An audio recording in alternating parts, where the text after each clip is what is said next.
মিষ্টি খেতে কার না ভালো লাগে, তাও আবার এরকম বাড়িতে বানানো কালাকাঁদ। যারা পাবে আর সত্যি মুখ থেকে ছাড়বে না। দেখো প্রথমে কি করে বানাচ্ছি। দুধটা ভালো করে জাল দিয়ে নিলাম, খিরখির করে নিয়েছি। তারপর একটু এলাচ গুঁড়ো করে তার মধ্যে এলাচ গুঁড়ো দিয়ে ফুটিয়ে নিচ্ছি। এলাচটা ভালো করে ফুটে গেল দুধে, ফ্লেভারটা ভালো আসবে। তারপরে চিনি দিয়ে দিলাম।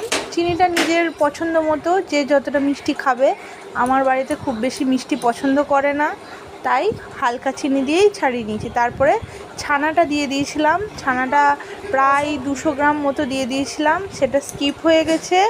আর দেখো একটু আমুলিয়া দুধের গুঁড়ো দিয়ে দিয়েছি, প্রায় 1.5 চামচ মতো। দেখো লাস্টে একদম শুকিয়ে যাবে।